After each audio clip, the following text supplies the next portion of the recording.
Hey everybody, nice to be back again, and I'm again super excited as always about what's going on in crypto land, but also to be here today with Rob Wolff.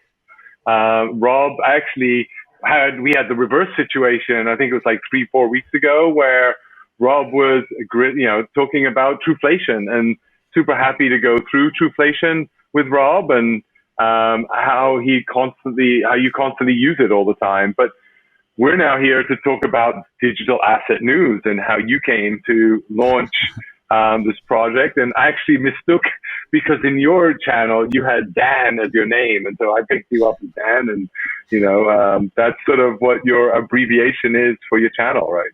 How did you get to Dan? Yeah, so because when I was getting into it, there was everything was about crypto. It was a crypto channel and crypto this and crypto that. And I took a look at it and I thought to myself, I don't think we're going to call this cryptocurrency forever. I mean, there are currencies, but of course, as Ethereum came along with smart contracts, and then there's a whole plethora of like play to earn, move to earn type of thing. So I'm like, I don't know if we're going to call it crypto forever. So I just call it digital assets. And I thought, well, what should I call about it? Because what do I want to talk about? And for me, like I was always interested in like, what is the news? So I said, well, I'll just call myself digital asset news. And then I would just make the acronym D.A.N. And I'd say, this is, and when I condensed it, people just thought my name was Dan. So I just went with that. I'm like, okay, I don't really care what you call me. Just show up and watch the videos. Awesome. Yeah. And then I think one of the things that I found interesting is that you set this up to actually provide an educational platform for people to better know how to invest, trade, what to look for in crypto. And I was really impressed with your breakdowns in terms of how you tell people to diversify their assets, keep your coins, not too many coins on all the same exchange and things like that. Simple, but really important, crypto relevant, risk diversification ideas. Yeah. I'll tell you the reason why is because Stefan, when I came, because you've been in this game for a long time. I know you've been quite around Bitcoin.com and those types of places. Yeah. So when I got in 2017, everybody told me that, hey, you know that Bitcoin's going to like $1 million like next week or something like that. So wow, that sounds pretty good. Numbers go up. I don't know what it really does. I don't really understand it, but I like that. So I'll invest into that.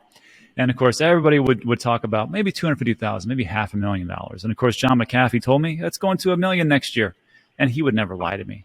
So what I did was I said, well, when the 2017 bull run happened, everybody gets kind of piled in, and then of course it goes up, and then of course we see this huge catastrophic fall off the cliff in what I deem the 4-year cycles, and that's just a natural progression. So I told my wife, I go, look. Here's our choices right now. I can sell everything and we can get out and we can just, cut our losses, or we can do this thing called dollar cost averaging. I read this book, The Intelligent Investor, and it seems like these are the principles. Maybe we should look into it farther down the road and then maybe do a little bit of learning about what this whole thing is. And she goes, well, what do you want to do? I go, I'm not in the business of losing money. Because before this, it was, it was real estate, sports facility, Amazon FBA business, those types of things. And I said, I'm not here to just cut and run. Let's just see how it works out. So for all this time, 2018, 19, 20, 21, just dollar cost averaging, very simple. And I thought to myself, well, I'm not that smart. So I'm like, if I can figure this out, maybe I should start to tell people about, some basic principles about what to do to not get sucked in. And that's when I started to talk to my friends, and they said, don't tell me about it. I'm sick of you talking about it. And of course, the wife said the same thing. So, well, where can I talk to more people? And that's when the YouTube channel came about. Awesome. Yeah, no. And I like the way that like I said, right, not only do you sort of give people advice, you also break that down, the technical analysis, rather from TA, you actually break it down into human speak and what does that really mean. So good interpretation. So check out the channel, guys, if you haven't followed it. It's on YouTube, available. Please check it out. But one thing I do want to ask is, I always ask, two things I like to find out from people I talk to, and slightly different to, it's not crypto related or Bitcoin related, but more about you as a person in terms of what's the last great book that you read and what would you recommend people read in terms of that book that you read that you really enjoyed? You know what's funny? This is the book I'm reading right now and getting through to it, and it's the one I put up all the time. It's called "This Time Is Different" by Reinhart. Okay. And this is a perfect. We did not plan this. I'll let everybody know. We did not plan. Stefan didn't tell me the questions, but I have it here all the time because in between like my breaks of the videos and things that I'm doing with my other stuff, I'm reading this book. And what it takes a look at is over eight different centuries. It takes a look at the economic factors and what is going on in these markets. And it shows us that when people believe, and especially like I personally believe that sometimes people make things so complex, and they make it complex, so you have to rely on them to get the answers. But when we take a look at this book, they say, look, there's just a repeat and a repeat and repeat. There are 4 words in investing which are just a recipe for disaster. When people say, this time it's different, it's never different. Things just keep repeating. There are cycles. There are 4-year cycles. There are 80-year cycles. There are 100-year cycles. And even in real estate, there are these yearly cycles that go through, and it just goes on and on and on. So this is a book that I highly recommend. So when they come to me and they go, aren't you worried about, crypto crashing and real estate going down and the market going down? I'm like, no, because in all honesty, if you just read this book and a couple of others that are out there, you can see that these are a natural progression of what is going on. So, and Stefan, you mean you're on the same page. We look at the data and go, well, this is great news, especially right now. I can't believe how cheap this stuff is. And I get into it. And I'm not talking about buying every dip and being diamond hands and that, craziness like that. I'm just talking about some basic principles, dollar cost averaging, taking a look at what the markets are doing, and just have instead of a Dogecoin millionaire mentality, have a 1 year, 3 year, 5 year, 10 year plan and just see it through. Yeah, no, good mark I find always is, pick a strategy and then stick to it. Don't go in and trade in the day out. Because 9 times out of 10, I find that unless you're really on it all the time and it's your real profession, trading is really hard to do, right? You win some, you lose some, and who wins are the exchanges, right? The exchanges always win because they get fees either way you trade. So the more you trade, the more they make, and they don't care whether you go up or down as long as you're trading. Yeah, and then another thing is you have to remember there's this thing called taxes. I don't know if people have heard of these things, but they're called taxes, and they're either long or short-term capital gains taxes so we need to factor those types of in. And then you got to ask yourself, like, what is the value for the time that I'm spending looking at these charts? How much time can I get outside with my family or do the things that I really want to do? I mean, people can trade; they can trade all day long. I'm just not the kind of guy who's like, I need to look at this all the time and just go from there. So I totally agree there. But it is profitable if you want to do that thing. Do whatever you want to do, and that's that.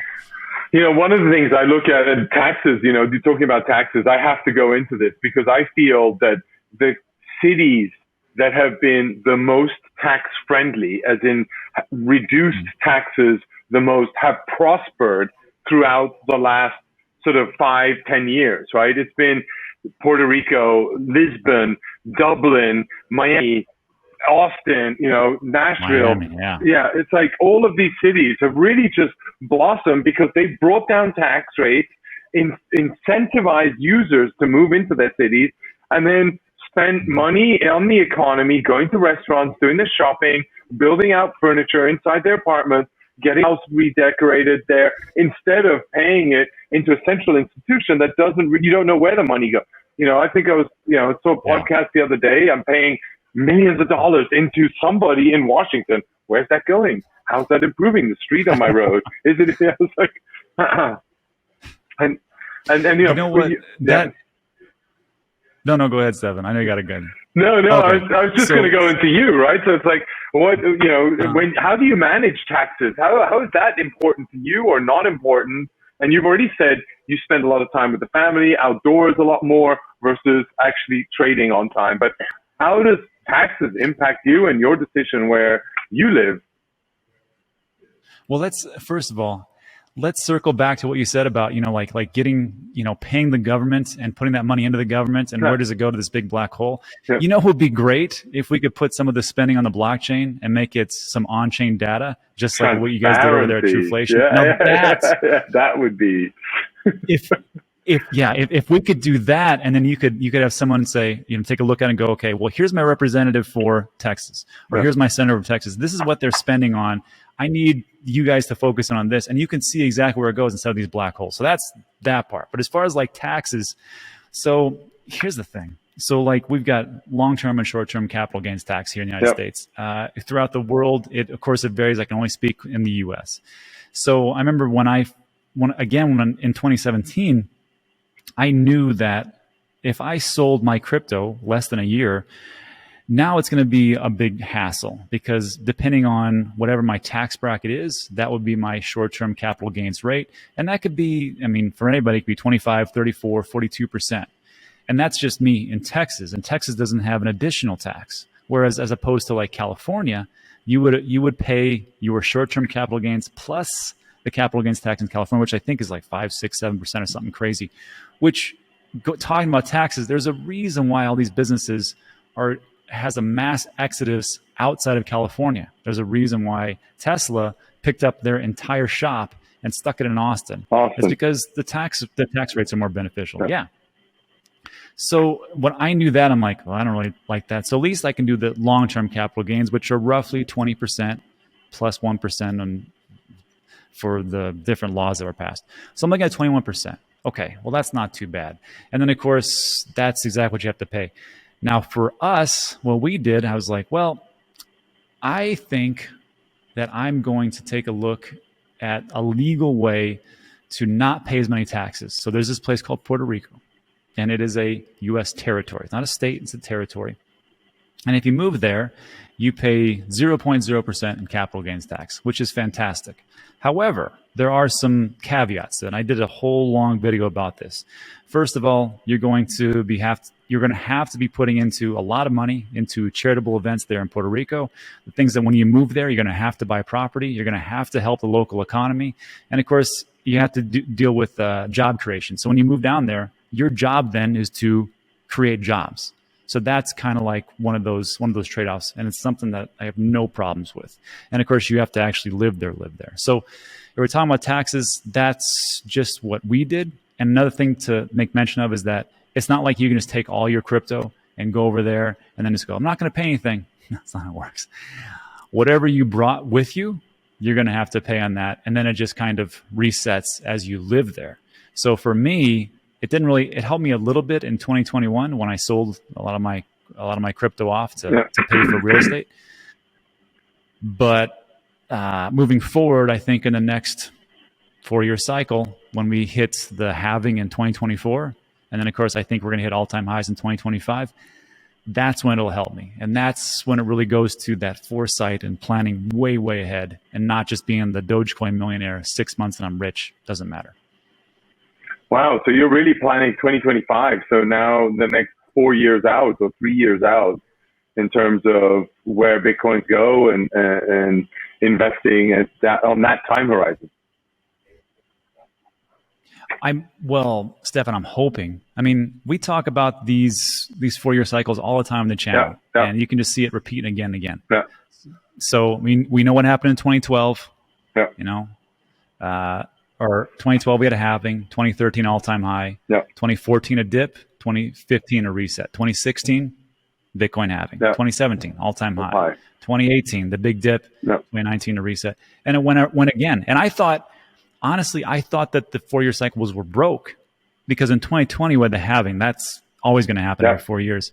But in 2021 we didn't have this monstrous high, and I thought, well, maybe we're going to have what's called extended cycles. And we'll go into 2022 and hit an all-time high for Bitcoin in the crypto market. But it didn't. It hit around 67, 69,000. Bitcoin market topped out around 3.2 trillion. And then after December, in January 2022, we just saw decline. And it just repeated again and again. Does that mean I know for a fact it's going to happen? No, because I don't have a crystal ball. But if history repeats itself, it looks pretty good. But of course, just remember this. Plan B had a great stock to flow model, and that worked out pretty well until it didn't. So just be aware for everybody watching. Yeah, I think patterns always help, and patterns, like you do say, repeat themselves. However, the time horizons in which they repeat themselves do differ, and the economic circumstances. I mean, who would have forecasted in 2020 that the governments would have shut down the whole economy around the world, or 2021 really, right? And lock us down. Yeah. And that, I mean, yeah, exactly. That throws spanners into the works, right?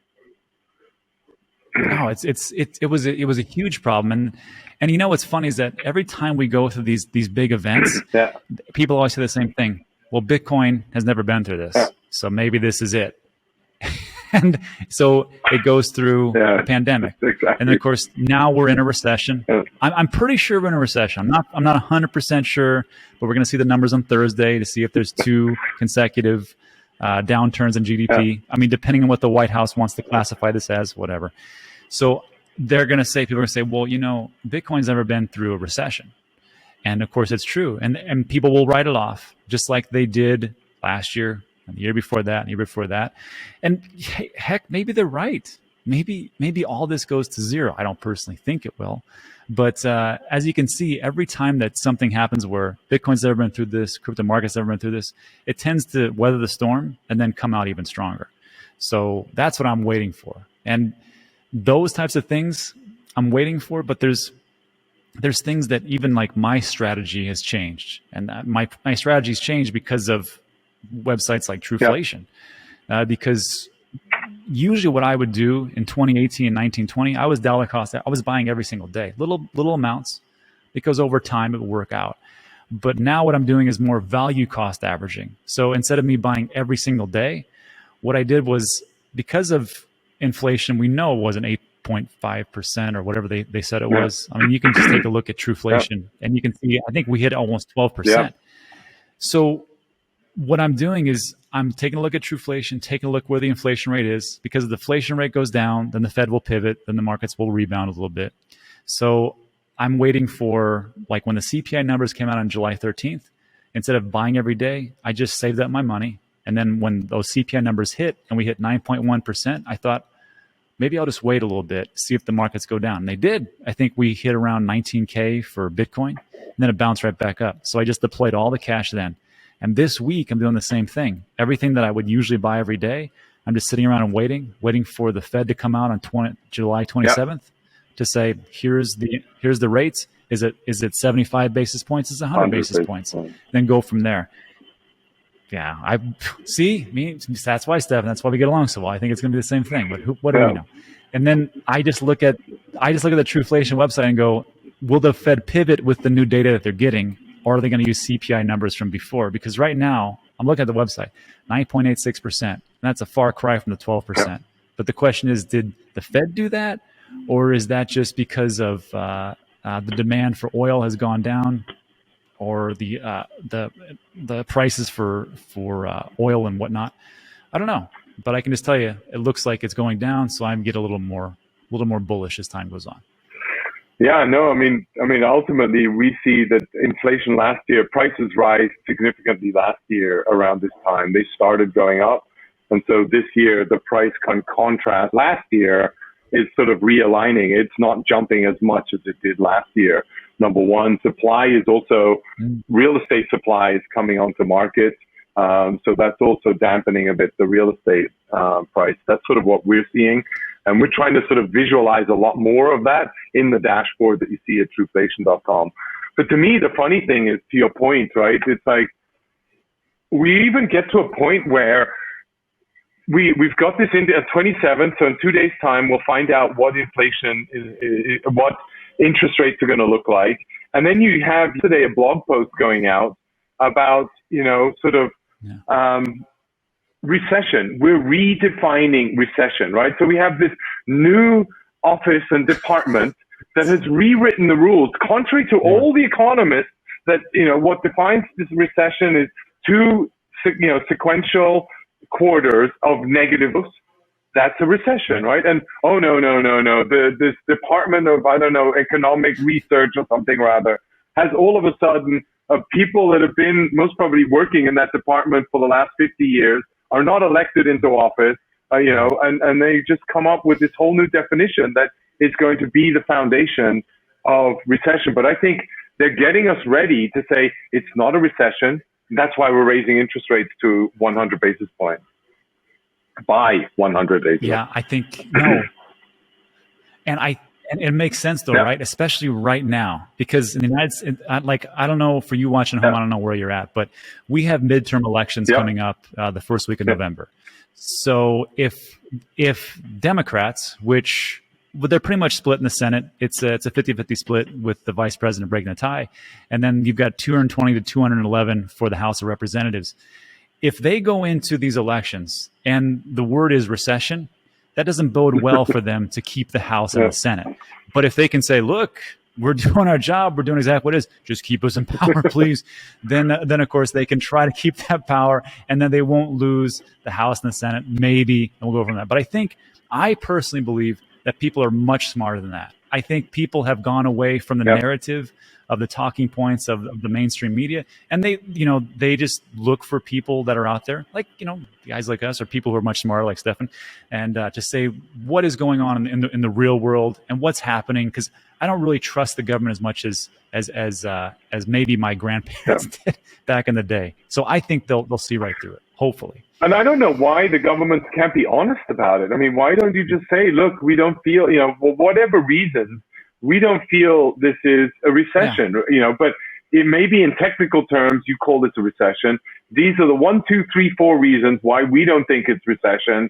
So this is why we're taking these actions. And like you said really early on, it's simple, right? Just keep things simple. They don't need to be over difficult and complicated and manufactured, because then we all feel you're building up smoke and mirrors, right? If you keep it simple, then we can all understand it and make sense.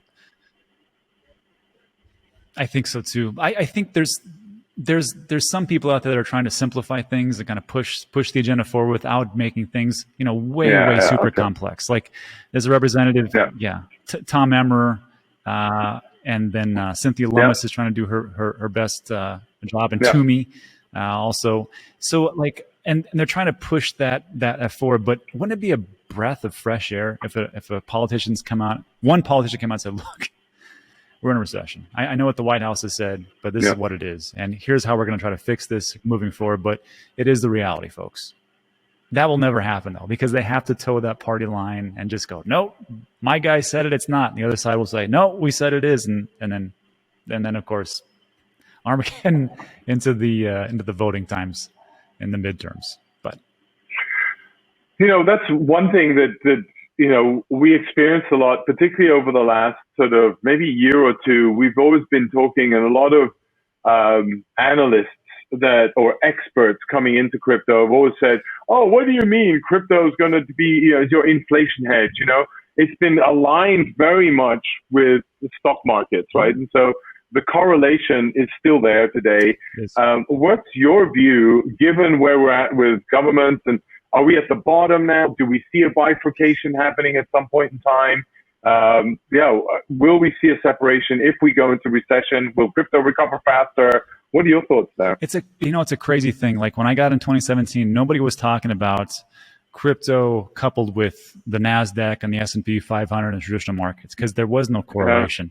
But as time has gone on, we've seen a lot of the institutions come in. And man, we love those institutions when they come and bring their money, don't we? We love them.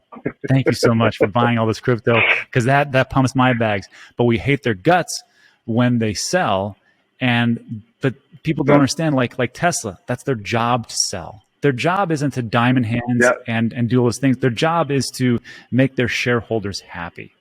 And their job is to grow the business. And their business isn't Bitcoin. Saylor's business may be Bitcoin now as time has gone on, but it's kind of like a proxy instead of his original business. But that's not how it is. So when I see this, like people say, well, we'll decouple soon enough from the traditional markets. I don't think it's going to happen for a while. And the reason I say this is because the traditional markets are actually getting in a little bit more harder. Like we did a show yesterday, and we talked about Barclays. Barclays is a huge bank lender, and they have assets under management of 1.4 trillion.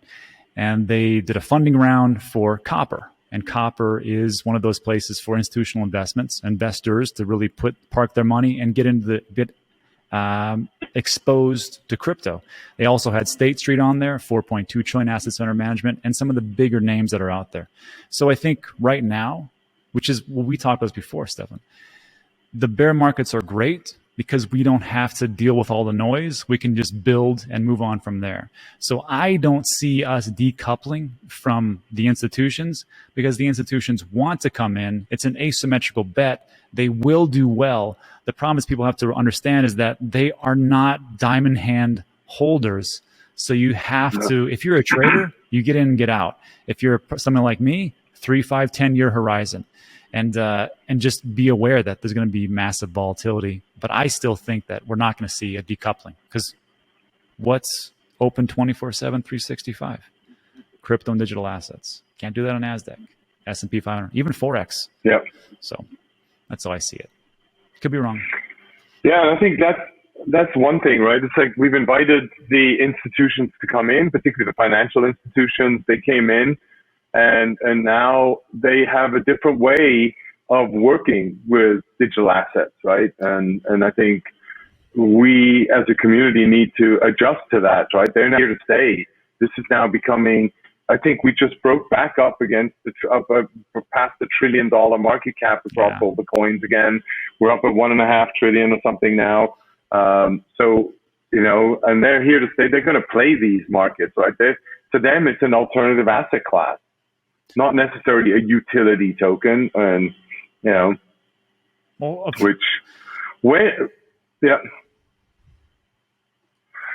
do you see sort of in that respect, right?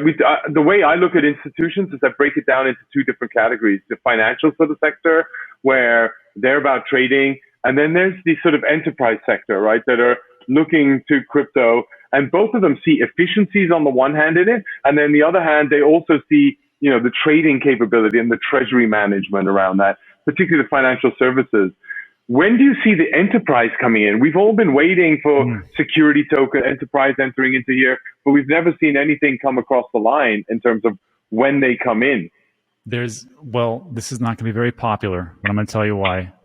I think there's two things that have to happen for these big enterprise corporations and entities to come in. First of all, is we have to get regulation. I know people hate that word, but it's not like I want you to put a 10 mile per hour speed zone on the highway. What I want them to do is just to do the basics of basics. When in the military, when I was a medic, you'd have to triage, so people would come in. Is this person going to make it or not? We're going to triage them real quick. We're going to separate them to see, okay, you are red, you are blue, you are green, and then just go from there. And then because we could quantify and we could see who is what. And it's the same thing with, I think, crypto and digital assets. Give us guidelines, and not like Gary Gensler give you guidelines, like come in and talk to me so I can sue the pants off you, Coinbase. I mean like real guidelines, like say, and of course the SEC is just for enforcement. They can't write the rules, but to write the rules of what is a security, so we can say exactly what that is, what is a currency. And of course, with security, it gets regulated by the SEC. What's a currency? The Office of the Comptroller of the Currency. What is a commodity? Well, that is with the CFTC. And then just kind of go from there and say, okay, this is what it is. If you can give us clarity, then I think the big corporations and entities are like, okay, now we don't want to get, because if it's all about risk management, why would a corporation get into something where they hold on their balance sheet what they think is a security, and then they have an unregistered security on their balance sheet? They're like, we don't want to deal with that. We want you to tell us what it is, or if it's a commodity or something like that. So that's the first thing. And the second thing is we need something that, besides Bitcoin, that really does something. I know people, this is, again, not going to be very popular, but like when I take a look at like Ethereum, there's a ton of developers, there's a ton of projects, and people are building on it like crazy. But as far as like a real world use application, what are things being done? And people will always say, but Rob, there's, we can track different products. We can take the data that is out there, and we can put it throughout the different nodes. We can take these different games and services, and we can put them on the blockchain. That's great and all, but who right now is using that at mass scale? I know those things are out there, but I think, and I'm going to echo with what Mark Cuban from the Maverick said, crypto and digital assets will take off when you have that one killer use case that is mass adopted. Once you get that, then things start to really take off. And I just don't think that's there right now. Bitcoin is a great service. I mean, if you want to talk about like store of value, if you want to talk about economic or what is actual money, transferable money, then sure. But on the other spectrum of that is what is being used in real world use applications at a scale. And I don't think we're there yet. So I just want those two things to happen. That's all. One of the things that we look at is Bitcoin really, sort of addressed inflation a lot, right? I mean, it's an inflation hedge. It's like your gold, your digital gold, and that's what it's a store of value, if you will. And then in my view, what is a super underappreciated user experience improvement in crypto or across Web3 has been stablecoins, right? Yes. Stablecoins has taken out volatility and allowed us to, I can trade. I know that it's going to be $1 to $1. I can buy off something from you. You can accept it, and you're going to receive it. You don't need to worry. The next day it's gone. It's lost 20% value or 80% value. And I think, or you were that guy that spent $300 million on a pizza, right? Nobody wants to be that person, right? I mean, the fact that you actually do spend $300 million on a pizza because you're spending exactly the same amount to convert it into stablecoin and then use it. But either way, that psychologically it has a huge impact. Do you not see stablecoins moving into real world? When will we be able to purchase that Starbucks coffee with a stablecoin? Maybe not in the US, maybe not in China, but maybe in Mexico, maybe in Venezuela, right? Or where, and when will that sort of start kicking in? Well, I mean, it's at mass scale, it's going to take some time, but right now we're able to do it. I know the last Bitcoin conference, you had Jack Mahler's up there from Strike, and he was talking about how you can buy anything, very small or very big, really, just by using the Lightning Network. And it was just using the Bitcoin network where you could have dollars, Bitcoin network transfers it over, and you could pay somebody from dollars to euros or dollars to pounds or pounds to francs or whatever else it is. So like, I see it's there. The question is, when is the adoption coming? And I think like the adoption will come once the merchants figure out of the cost savings. So right now, like I have an online education platform and I have to pay Stripe. It depends. 2.99% plus 30 cents per transaction, which really adds up, which But if you do X amount of transactions and like, okay, we're going to give you a deal, it's 1.99% plus 30 cents per transaction. And it's the same thing over at PayPal. So if you can look at that and go, okay, merchants, and let's just, not me, let's just say in India, right? And we did a story about this, about how much they have to pay over there for merchants. And of course, if you're going to use cash, they use their monetary system. But if you're going to use a digital transaction, that's a lot of money. That's a lot of money that you have to just for transaction costs. So once the merchants figure that out, then it kind of, snowballs into that effect. So I think that's just one of those things that has to come through at some point, but they have to figure that out and they have to make it easier. And like you talked about, the user interface, which is why I'm always talking about Trueflation, because you guys disguised it so well. You guys tricked me. And I thought I was looking at, it was like the same colors as like Facebook. It's super easy. It's free to use. And I don't have to put in any data or do some kind of like connection to my hardware wallet or something. It's just all the data is there. You use Chainlink as an oracle, and it's perfect. And that's what we have to do. If my mom can use it, then it'll take off. Yeah, I think usability is really important. I think the fee structure, one thing that I like in Thiel's book, right? I mean, he talks about a 10x improvement. Whatever innovation you provide, and if you want a mass adoption, it has to be 10x better, right? I think, and we really focus what drives 10x improvement beyond, after the Visa cards that we use today, right? Or these credit cards. It's basically, it has to have really, we have to take out friction, right? And we have to take away fees, right? Those are the two elements, right? And user experience is an element of friction. Fees is an element of user experience, right? All of these add up. And I don't think it's just one application anymore, but it's an amalgamation or it's an aggregation of different services that provide a holistic engagement and experience for everybody, right? And that's the merchants specifically that live on razor thin margins anyway. And if I can take out, that 2% or 3% of their cost basis for doing a payment, wow, why is that? And how can I leverage and spread that cost across the distributed ledger network, right? If I can do that and spread it across the miners and incorporating transaction fees, then maybe there's a way to grow volume and then everybody wins a share out of that. Exactly. But that's just it. But these merchants, they have to, first of all, they have to find that killer app that does everything, right? China has this one killer app that does pretty much everything, and everybody uses it. That's it. And so if we could have something like that, that would be perfect. The problem is we have 19,000 different cryptos, something crazy like that. So there's one more thing I'll say that probably won't be popular again, but with the SEC being a thorn in everybody's side and talking about regulation and making everything security, it might actually work out in our advantage. And here's how. If Gary says, okay, I'm going to help you guys write these summaries for the laws. Lummis picks it up, Toomey picks it up. Let's all work together. And they decide what an actual security is. Well, guess what? There are a lot of securities as far as crypto goes. They're not as much as a utility as people think they are. So now these smaller projects, now they're all labeled as securities. So now most of them go away.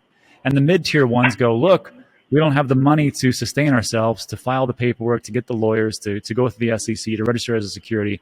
And then so we have a problem. That's okay, because the top 20, 30, 40, 50 ones go, we're going to absorb you just like Amazon did with all the different warehouses and businesses like Zappos and things like that. Come in with us.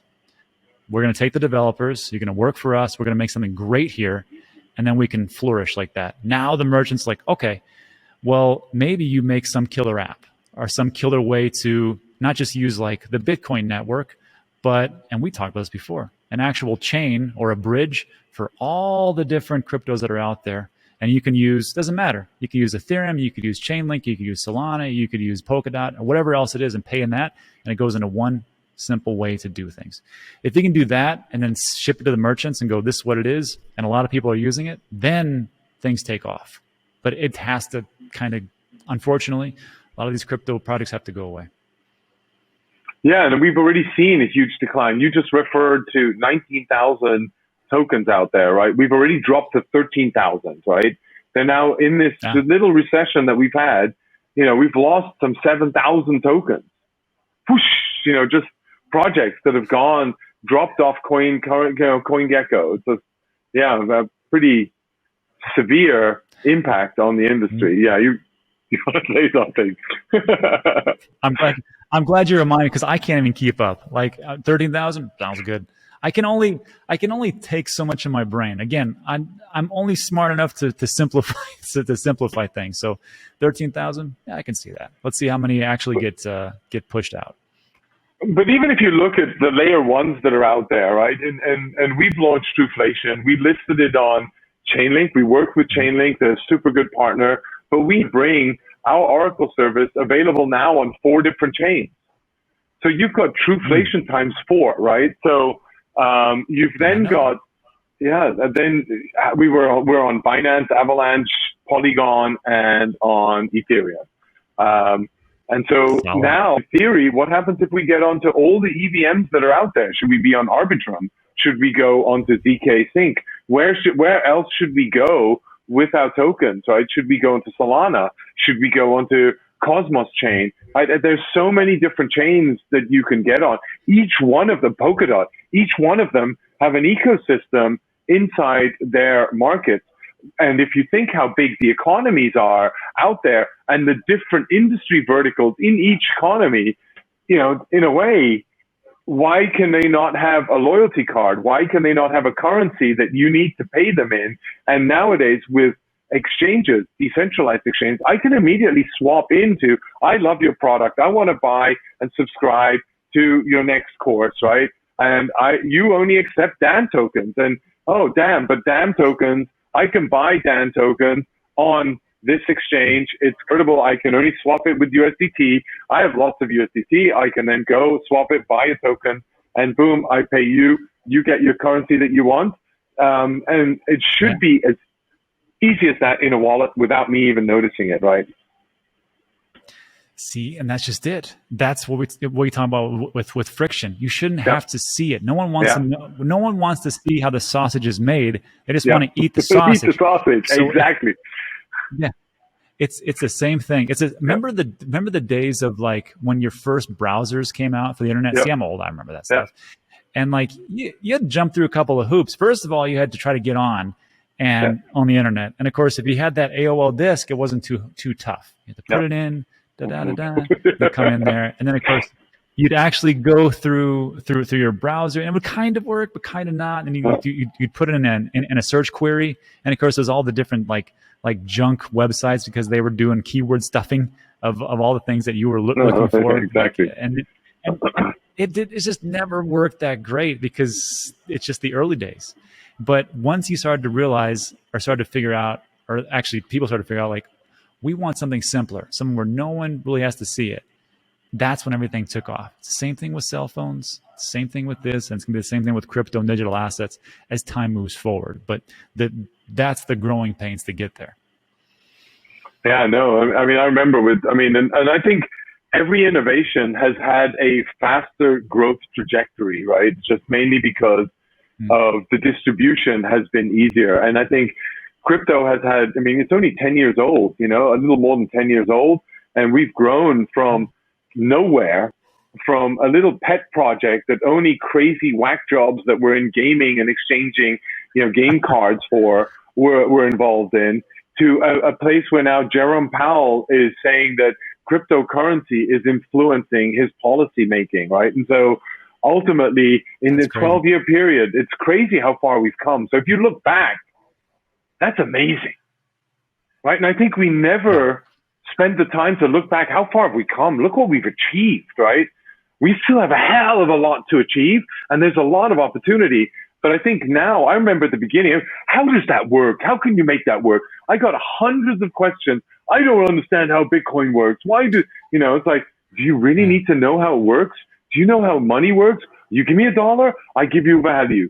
Are you happy with the value? I'm happy with the dollar. Both of us are happy. So who cares? We got what we wanted each, right? So, and ultimately, that's it.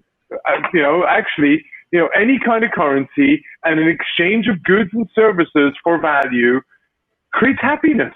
So why don't we allow for more happiness on the planet and allow and facilitate more exchange? And I think crypto does that, right? I think it really allows us to have a peer-to-peer interaction without having to fill out 50 forms, go and get approval to pay you 50 euros for your course. I think no, you're right. I mean, it all has to come out like that. But people want to, this is like, again, I know these are the early days because people are focused on like the minutia and the technology behind it and how it all works and ZK rollups and like the really, really fine details. Trust me, it was the same way in the internet days when people were trying to figure out how to use a browser, how to make the tech work, how to do voice over internet protocol and all those things. But now no one even thinks about that. Like today, I don't even think about how this actually works with the camera that's right here and we're talking together. And like I don't have to pay $10 to pick up my phone and call you long distance, something like that. It just does not work like that. Yeah. No, and I think one of the things that actually talking about in crypto, right? So anybody wanting to enter today, right? Do you need to really know about how it works? And I think you actually translated that and said, it's like, look at the sentiment, right? I mean, what is the sentiment at the moment? And how do you measure the sentiment in a currency, in crypto land, across the board? How do you go about and judge sentiment now? And and what sources do you use to qualify sentiment, and what is sentiment? So, like if you're talking about like sentiment, like the overall mood, the overall feeling of where the market's going, that type of thing. Yeah. So yeah. Like you can, there's a couple. Yeah, there's a couple, 2 or 3 places. First of all, you can look at the Fear and Greed Index. The Fear and Greed Index will tell you just exactly how frightened people are and what's going on. And coincidentally, we were under, because it's on a spectrum, 0 to 100. where, anything below 10 is like severe fear. And then of course, if you go to the very far side of that, there are people that are just exuberant and happy, and that's not good either. But we just did a story about this. Bitcoin, the crypto market, has been under 25 for the last 70 days. It's the longest it's ever been there, because of people just going, you know what, we don't know where things are going. This recession's coming. Bitcoin's never been through recession, those type of things. So we think this is gonna be big bad news. So that's just one part. Now on the traditional side, you have that what is it called, VIX, where they can take a look at essentially fear and greed index. And then also there are other like sentiment analysis indicators that you can use that are online. And I think Masari may have it. And then also there is one, Trade the Chain, which does sentiment analysis. And what it does is it has a direct API integration into Twitter. And they just take a look at the sentiment from there, from Reddit, and a couple of different like Telegrams and things like that, and condenses all the information and gives you like a score of a sentiment analysis. If you want to go down that route, you can. But I got to be honest with you. If you take a look at that fear and greed index, it really tells you everything you need to know, and just kind of go from there. So that's awesome. So go check those out. Fear and Greed Index, VIX Index, and Trade the Chain. I love the Trade the Chain one. That's a good ring to it as well. Yeah. I mean, I've always looked at developer sentiment, right? How much activity is it? And more from a coin perspective, right? What is the innovation happening on a specific chain, or what is the innovation happening? Are we seeing just copycats the next, Uber, Sushi, Uniswap, whatever, is there an innovation coming around the corner, right? I remember, there was an Uber for this, Uber for that, Uber for this, when they were launching new startups. And was that real innovation? Yeah, to a certain extent, yes, it was, but it was around a specific vertical. And are we seeing anything really new come out in crypto land? And to me, we're still waiting. What's the next big thing? And I love the concept of flat coins. What is a flat coin, right? I love the, element around pegging currencies to a basket of consumer goods, or even to commodities, or to, whatever is relevant to you and your industry and your business. Yeah. And you know what, that would go back to what we were talking about before, as far as like the store of value argument, and people will say it. And now look, any Bitcoin maximalist will tell you the best store of value is Bitcoin, but I got to disagree with them. And it's not just me that talked about this. This was over on What Bitcoin Did with Peter McCormick and Lynn Alden. And they were talking about, and Peter is a huge Bitcoin maximalist. And even he said, look, I love Bitcoin, work it great, but if I'm looking at a third world country, and of course Bitcoin goes down by 20, 30%, and they're making $300 a month, that's not a good store of value. And he even said stable coins do actually work out pretty well. So if you're in Venezuela and you get whatever their currency is, and you say, I want to get this into stable coins, that is a solid store of value for the short term. I think Bitcoin is a great store of value for the long term, but we're talking long term, 3, 5, 10 years, and that could be a hedge against inflation. But it just took us a while to kind of figure that out. And of course, a lot of Bitcoin maximalists won't agree with me. That's just how I see it.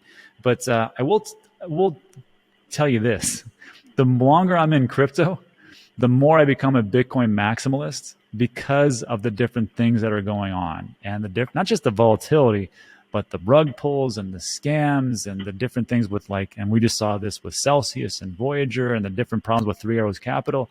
It just makes you go, I need a better way for risk aversion. And this is one of those things. Bitcoin does actually work out pretty well, but it can't do everything, in my personal opinion. So on that note, right, I mean, we're seeing governments are obviously picking up on the Celsius, Terra, UST crash, and BlockFi and Voyager, and whatever, and they're beginning to push back on that and sort of trying to say we're going to protect the consumer, but at the same time they're also considering rolling out their own digital currencies, right? The CBDCs. Do you see that sort of growing? And would you think people will start trusting the CBDCs more than they will trust other cryptocurrencies? I think. And what's your view on CBDCs, maybe? So, well, I'll start with the people in mass in general. I think beforehand, let's take it further back to let's say the 70s, 80s, even 90s. I think people were a little more trusting of government. But then as time has gone on, we've seen the different havoc that things have played, and people aren't as trusting. There's a big dichotomy here in America about who trusts what and which organization and political organization. And whoever's in power, there's a 50% of this country that says, I don't trust anything you say, period.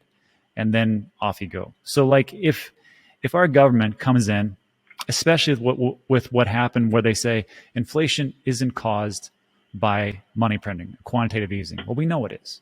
We just know it is. And if they're going to say that and they go, well, that didn't happen, we're just going to print it. But also what we're going to do is we're going to have these things called CBDCs.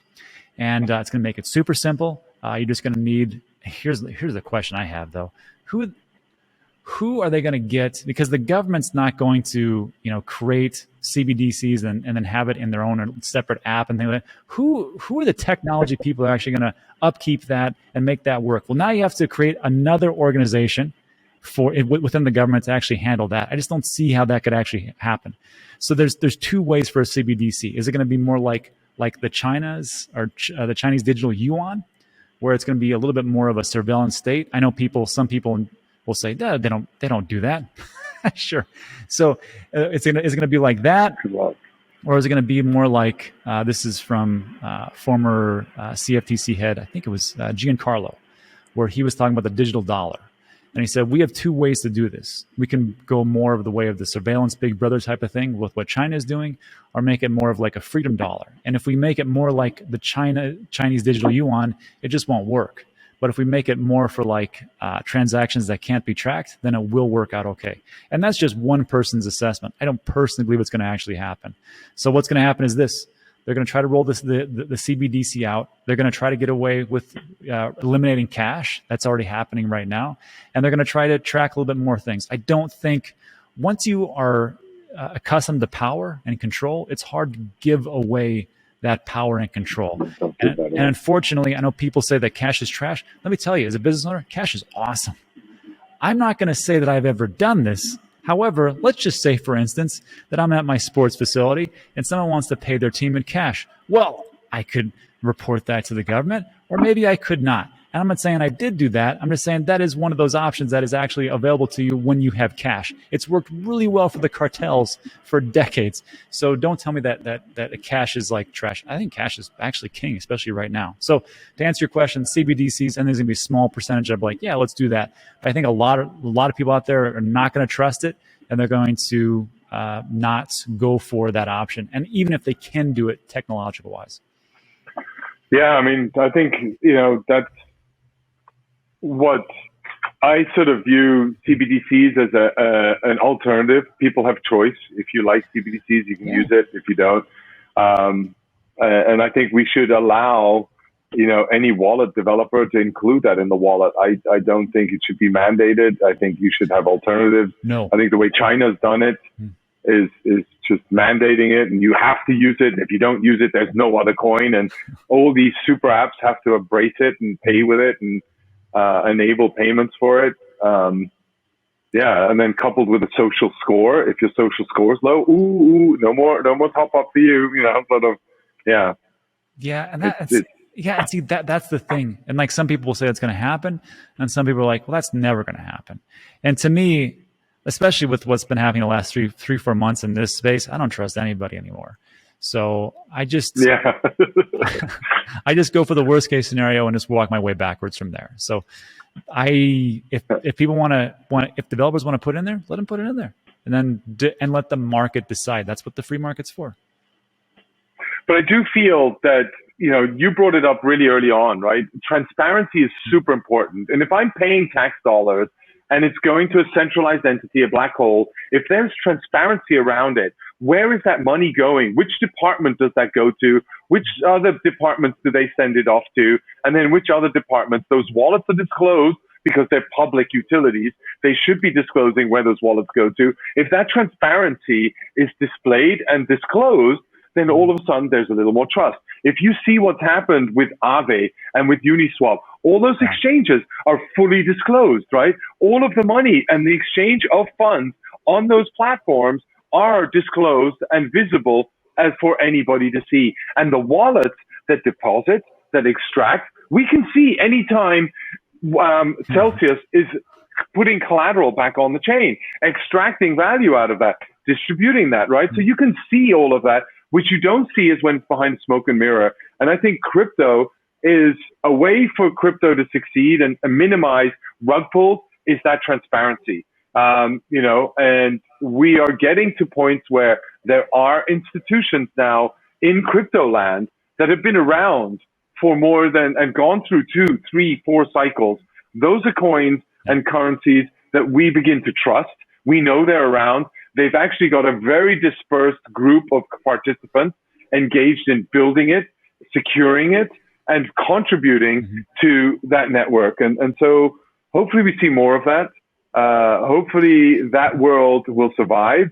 And I got into it because I really believe in a peer-to-peer electronic cash system.